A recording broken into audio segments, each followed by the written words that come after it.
Oh, come on.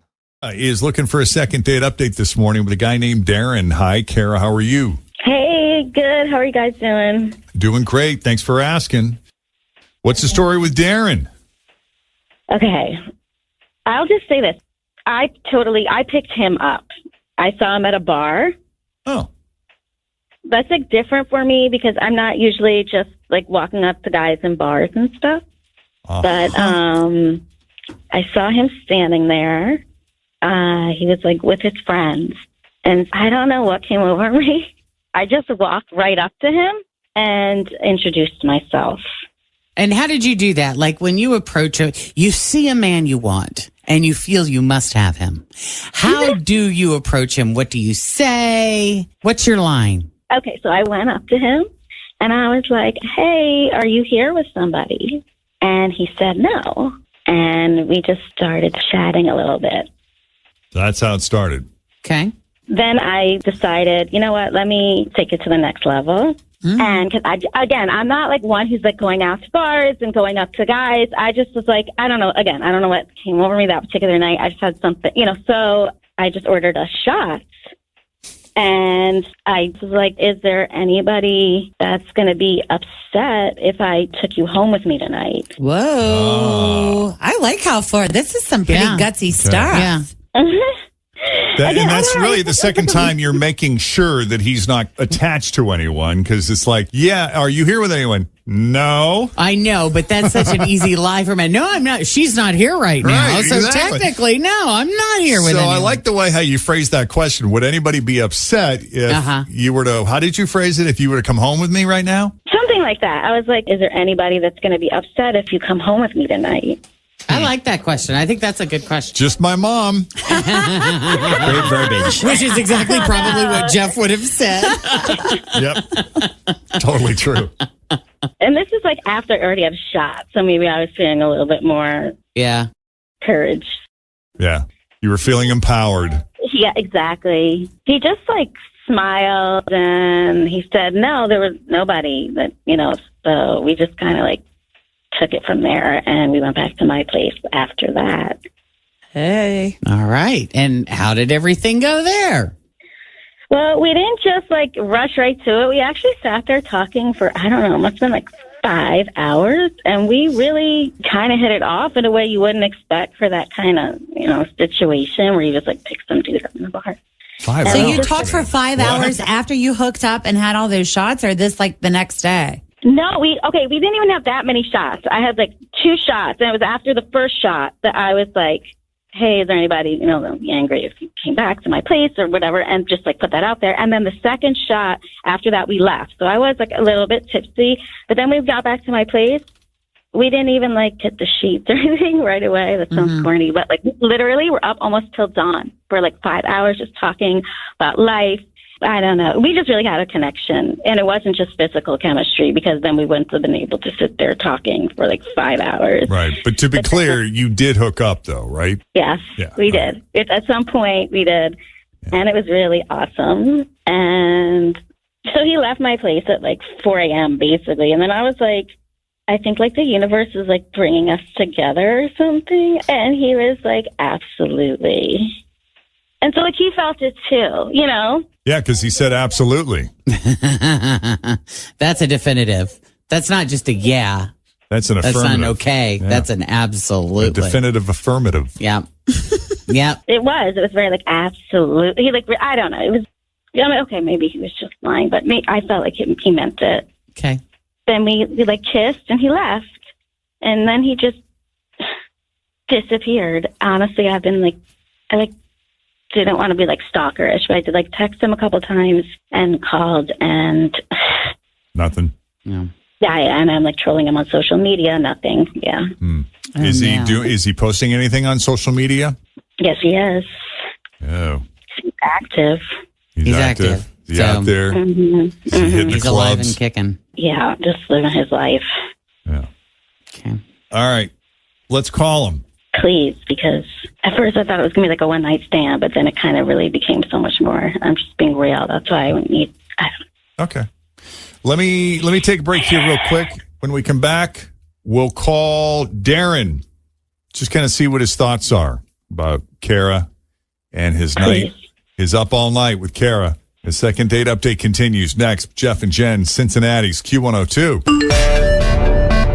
My house has a new glow. I love my windows. Universal Windows Direct. Cold weather is coming. Shut it out with new windows from Universal Windows Direct. Hi, it's Tim. Right now, buy one window, get one free. They also do siding, roofing, and doors. Call 513-755-1800. Check out uwdsouthwestohio.com. I love my windows. They've got that brand new home effect. Universal Windows Direct. Well, Kara swears she never does this. But she picked up a guy at a bar, just walked right up to him and asked him if he was there with anyone. He said no. And so they started talking. They did a few shots. And then my favorite is just to confirm, she said, so would anybody be upset if you were to come home with me? And he said no. So he went home with her. And yeah, they hooked up, but they also talked for like 5 hours or something crazy like that. I mean, the conversation was that good. That's a long time. That's longer than our show. That's a long time to talk, especially after you just met. Right. And then I forget what you said. You said, what did he say? He responded with absolutely, but you said something like, I really feel a connection here or something to that effect. And he said, absolutely. I said, I feel like the universe brought us together. There you go. And he said, absolutely. And you kissed before he left the next morning. And that was the last time you ever saw or heard from him, right? Yeah. Okay. And you're a lot of firsts here for you. Putting yourself out there. You went and talked to him. That's not out of character. You bought shots. That was out of character. You're calling a morning show to get back in contact with. That's not something you normally do. She's pretty serious about relationships. It feels like because you're going to all these levels that you really have a lot invested in a potential relationship. Well, honestly, at the bar that first, I didn't. I did just think it was going to be like a one-night stand. I don't know. That sounds terrible to say. But then after, I just felt such an intense connection. And like I said, I feel like the universe brought us together. Mm-hmm. And then he was like, absolutely. And so now I am vested, you know? I mean, it's kind of like, I guess maybe relationships, you can find them in like the weirdest places. Because, yeah, I guess you're right. I am vested in like a big relationship. Well, then let's take it to the next level. Let's call him up. Okay. You just hang in the background. Let us do a little bit of the talking, and then we'll bring you in, okay? Okay.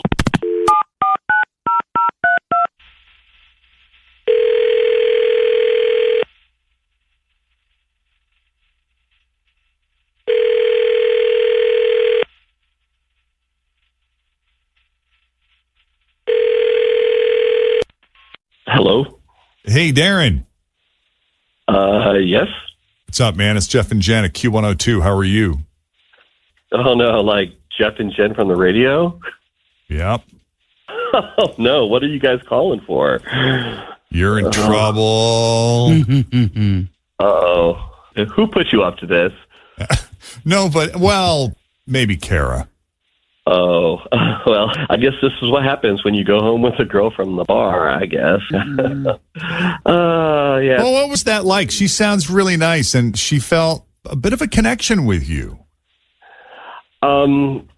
Yeah, so, yeah, I'm sure she told you how it went. I mean, she totally came up to me at the bar, picked me up, bought us shots, said, we're going home, and you know what?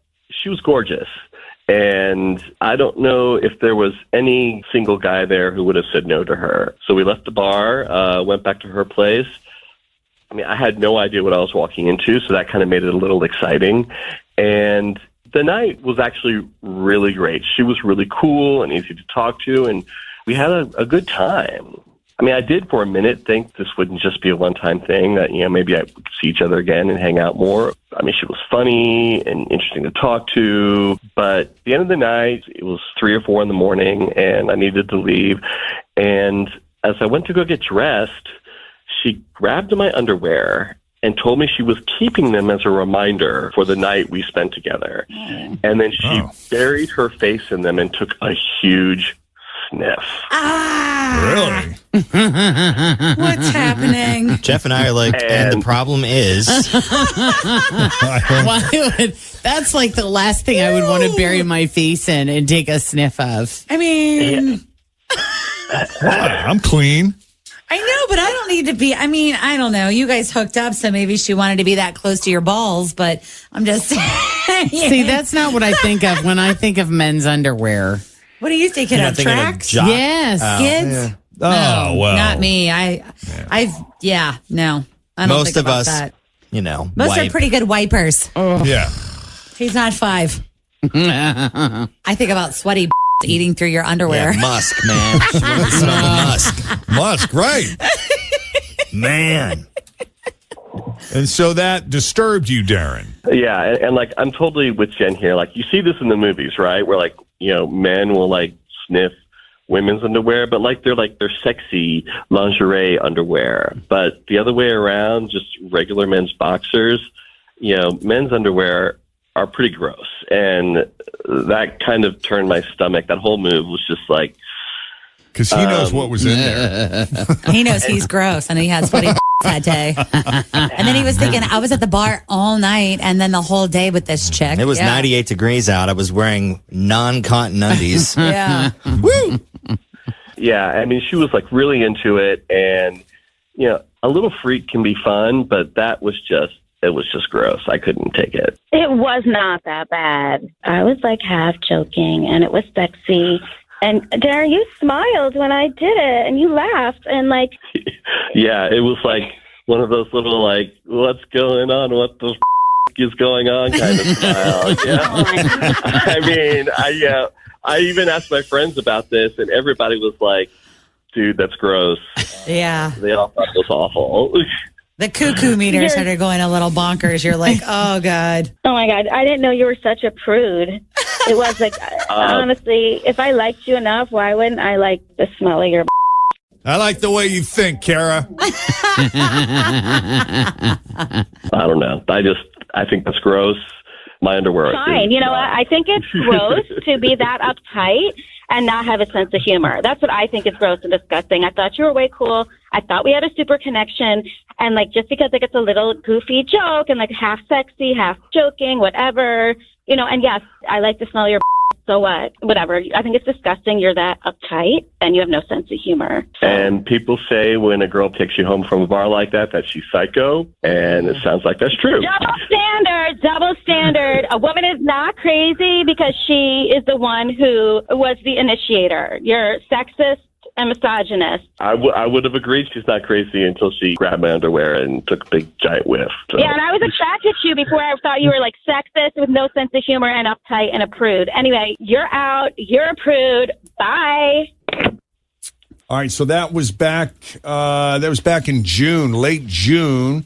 Fast forward to today. Ladies and gentlemen, let's welcome Darren back to the Jeff and Jen Morning Show. Hey, Darren. What's up, Darren? Hey, guys. Hey. Good to talk to you. Yes, great to talk to you. Thanks for checking in, because I've got a funny story for you. Okay. So I guess a couple of weeks after I last spoke to you, I got a text from a friend with a screenshot of something he saw on Instagram. Okay. Oh, boy. Kara apparently took my underwear, had them framed, and put one of those little gold plaques on the frame that said, Darren's Drawers, second date update 2022. Oh, So like a little shadow box. You've done that fun. before, Jen, haven't you? I have with somebody's pants. Oh, yeah. James Denton's pants. I thought it was Nick Lachey. We did next later too. And we auctioned those off for charity. We I did. think. Yeah. We did. Yeah, she basically immortalized my underwear, and the picture's got like 1,000 likes. I mean, my underwear has gone viral. Love This is it. great. I wonder if she'd be willing to donate that to the Jeff and Jen Museum Yeah. someday. I love the nostalgia. It'll be right next to our holiday inflatable we're going to make. Well, I mean, it was a little shocking to see that at first, but I mean, a lot of people were commenting, and a lot of people said stuff like they heard this on the air and it was hilarious. And they were agreeing with her that she was a prude. And I'm like, both men and women were saying this and agreeing that what she did was totally hot. Which, I did not think so at the time. Then there were a few people who thought, that it was gross. But most Or just people either weird. thought it was sexy. Yeah. But most people thought it was either sexy or really funny. Yeah. So Either way, I mean, when she originally did that, if you can even remember back to the moment it happened, did it feel more like she was being sexy, or was she trying to be funny, or you think a little bit of both? Or I mean, looking back, I would say maybe it was a little bit of both. That like she thought it would be funny, and like she thought I would be turned on by her like wanting to keep my underwear. I mean, I think that was the point. The reactions were so crazy. I mean, I didn't expect that. I guess people are weird. But so then come down to when I'm hanging out with my buddies, and we're reading and talking about the comments, and we get a few beers in, and I drunk texted her. Oh, God. That's perfect. And I said that, I saw what you did to my underwear, and, I thought it was pretty classic, And she, like, texted right back and was like, does this mean you're done being such a prude? And I thought, I guess it meant I was. I mean, because, thinking about it and everything that happened on our date up to the underwear incident was so great. And, and I started thinking about some of the things that I did on dates that, like, the women, like, instantly judged me on and were, like, cut me off. And honestly, I would say being on the radio, I think just the pressure of knowing I was live on the radio and all those people were listening, I may have overreacted in the moment and made it seem like a bigger deal than it actually was. So, so I said, it was cool now. It was actually pretty funny. And I made some apologies, and I asked her if she wanted to meet me for drinks. And Okay, how'd that go? It went pretty well. We met for drinks, and we're dating now. Look at you guys. I Wow. like it. And is she here? Yeah, she's right here. Hey guys, hi. Morning. she is so a funny. Spitfire, man. I really like it. I Kara, know. here's what you need to do. You need to have Darren sign them and auction them off. Oh, I knew it. This is such a good idea. Oh my God, people are going to go crazy for it. I can't believe we're still together all these months later. It's going amazing. At first, like when he texted me back the first time, when I guess he drunk texted me, Yeah. I wasn't even sure if I even ever wanted to see him again at that point, because he was so rude to me on the air. And Yeah. so then I was thinking about it. And like the sex was so good, and we had had such a great time before that, all that drama with like the underwear and everything. And so I was like, what, a good guy's hard to find these days. So I just immediately texted him back, and I wanted to see, how he was going to be when we got together after all that. Yeah. And he was so sweet. He was apologetic, and he said he was sorry, and that he was a prude, and he shouldn't have been that way. And he shouldn't have called me psycho. And he brought me flowers. And he actually even said that the flowers would smell way better than his balls, which I thought was so funny. I was like, oh my gosh. So, and he just apologized. And he, I don't know, we worked everything out. And I felt bad too, because I had called him a sexist, a misogynist, and it got really ugly there for a second. And I apologize too, because I think I got a little carried away myself. Yeah. Well, I think that's easy to do when you know you have an audience and you really want to make your point and you get defensive. I think it's easy to get a little overreactive. yeah. Well, especially when somebody kind of starts attacking you and you're attacking back, and then You got to swing back when Yeah. when other people are listening. It really makes you feel like, Yes. I can't let this stand. Correct. Agreed. Yeah. Okay, so you Sure. kissed and Human made nature. up. You guys are dating now. So back to the pants or the boxers Yeah. or whatever. What are we going to do with them now? Because, you got them hung up. Obviously, they've served as a conversation piece for you up until now. There's two ways this can go. I mean, if you guys don't end up together long term, Who gets possession? and you go on with your life, Kara, and you date other guys, they're going to want to know what the hell these boxer shorts are doing up on your wall. Or you guys move in together and maybe get married someday, then what do you do with them? You hang them in the bathroom. They go in the bathroom. That's a perfect bathroom. Yes, like a basement decor. bathroom. Yeah, above the toilet right there. Totally. That's so fun. It is really weird. It's so weird. And maybe we should just hang them up. And it's like totally long. I mean, not for nothing. It's like long term already because it's been months already. But like, it is weird because like the only weird thing is that like both our families knew the whole story before either I met his family or he met my family. And it's so awkward when I met his mother because she knew about the whole like Instagram post and everything. And that was really weird and awkward, but it like went away. And then even my family, my dad and brother, like they don't like anybody, but they really liked him. So, I mean, it's just, I don't know. It's just, we're in a good place and things are really good. Good. Okay. Well, we're happy to hear that. I don't know how much money you can get if you auction them off, but I don't know. if you're trying to come up with something for a charity, you got something in your back pocket there. Your second date update famous. Yeah. It'll be real fun for you guys to tell your kids one day about this too. But You whatever don't you do, know, don't man. throw them out. If you think I you're know, going to throw them they're out, friends. we'll hang them up somewhere in one of our hallways here. Mike will love that. Okay. Yeah, you will. That's great. All right. Well, best of luck to you both. Thanks. And thanks for coming on during Second Date Update Week. Thank you. Thanks, guys. Yeah. All right. How fun is that? We'll be checking in with another person or couple or whatever tomorrow. Yeah, and on Second Date Update Week, we got, obviously, like any other given day, we got listeners who come and go in the morning during their commute. Everybody goes into work at different times. So if you missed any part of that, we'll replay that for our incoming 8 o'clock listeners here a little bit later on. Yep. And in the meantime, if you need help with the second date update, just send us an email, Jeff and Jen at WKRQ.com. Sun and cloud mix today. However, it will be cold. We'll see a high around 39. It is 25 at Cincinnati's Q102. Coming up, shop till you drop. Less than 10 minutes. Round 7 is on, and we've hit a few.